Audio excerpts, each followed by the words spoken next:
Thank you for clicking this video and welcome to this channel। आइए देखते हैं हम किस प्रकार इसमें हम आर्टिकल पढ़ेंगे। अगर आपको आर्टिकल की जानकारी होगी तो इसको देख करके हम लोग प्रैक्टिस कर सकते हैं।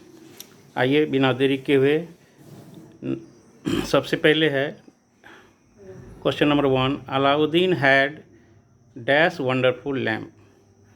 तो सोचिए यहाँ पे क्या होगा। यहाँ पे आप देखिए ये लैम्प है, ये सिंगुलर काउंटेबल नाउन है, उसके पहले ये वंडरफुल लगा हुआ, तो यह एक एडजेक्टिव हुआ। तो नाउन के पहले ही आता है एडजेक्टिव, तो फिर उसके पहले यहाँ पे ए लगाना है हमको। यहाँ पे क्या लगाना है? ए लगाना है। तो Alauddin had a wonderful lamp, ये सही होगा। इसका मीनिंग होगा अलाउद्दीन के पास एक आश्चर्यजनक चिराग था, लैंप था। अब आइए question number 2, Ramesh is dash wiser of the two brothers. अब इसमें क्या होगा, हमको खोजना है ए, एन या फिर द, इसमें से कौन सा लगेगा।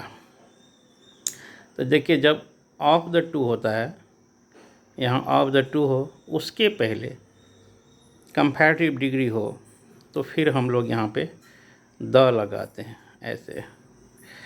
तो Ramesh is the wiser of the two brothers. Hindi meaning हुआ रमेश दो भाइयों में से होशियार है, तो यहाँ पे द लगेगा ये। Question number 3, this is dash important historical event. तो इसमें आप यहाँ पे देखिए आई एम इम, इसका उच्चारण होता है, फर्स्ट सिलेबल का देखते हैं। तो यहाँ पे हमको एन यूज़ करना होगा। An important historical event, this is an important historical event.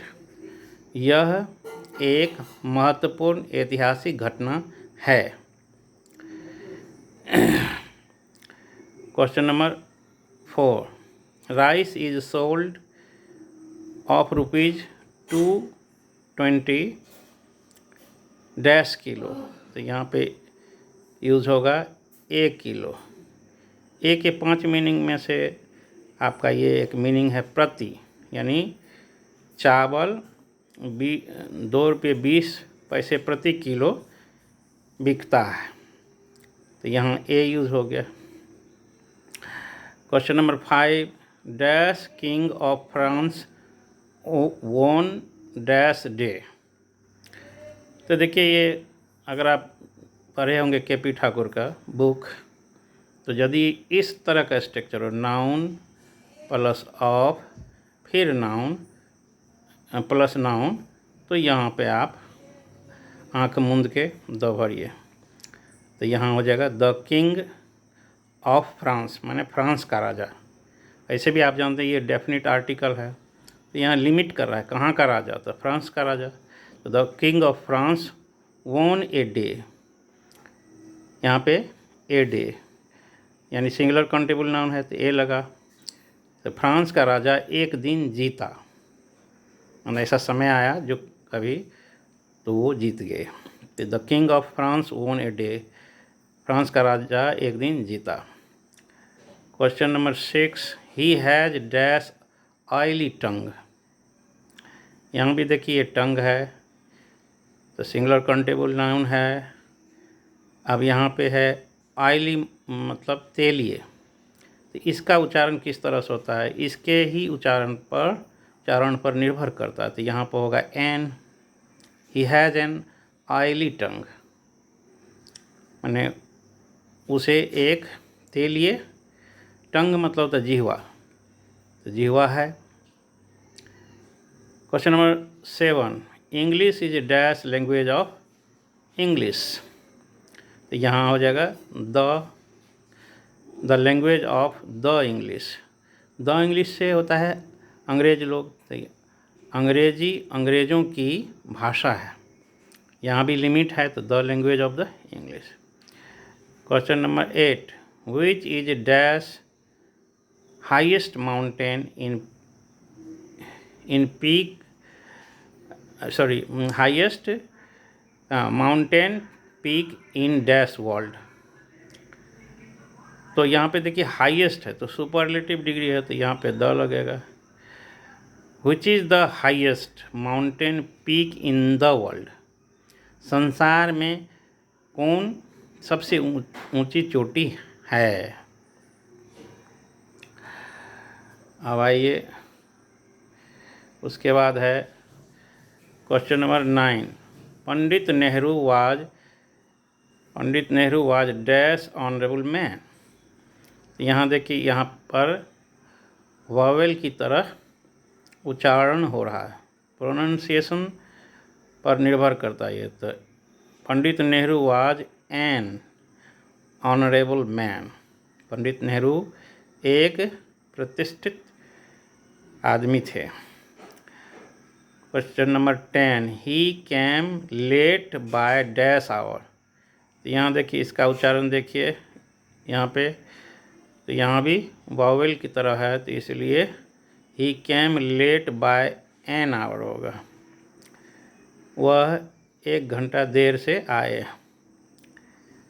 Question number 11, I suffer from dash cold. तो यहाँ पे होगा ए कोल्ड।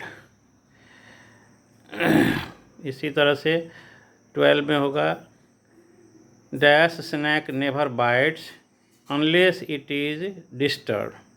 यहाँ पे ए भरिए, ए स्नैक नेवर बाइट्स, कोई सांप कभी नहीं काटता है अनलेस, जब तक कि इट इज़ डिस्टर्ब, इसको डिस्टर्ब किया जाता है, बाधित किया जाता है।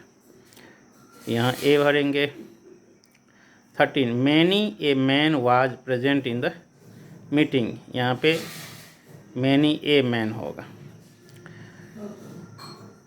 Many a man. सुनने में तो ये लगता है बहुत सारा आदमी, लेकिन यहाँ पे इस स्ट्रक्चर में ए मैन होगा, मैनी ए मैन वाज। अब ये सिंगुलर है तो ये भी वर्ब भी सिंगुलर है, तो many a man was present in the meeting, है ना, ढेर सारा आदमी सभा में उपस्थित थे। Question number 14, let us rest for dash quarter of dash hour. Let us rest for a quarter of an hour, a quarter of an hour. यहाँ पे भी ए, यहाँ पर भी, यहाँ पर एन होगा, एन आवर।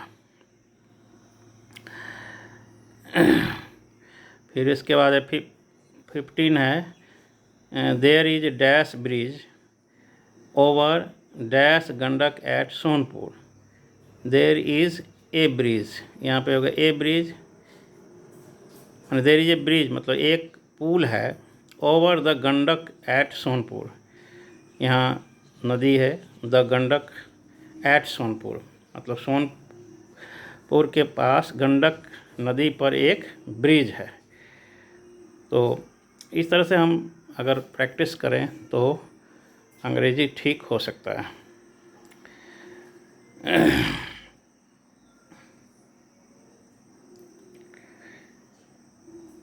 Thank you.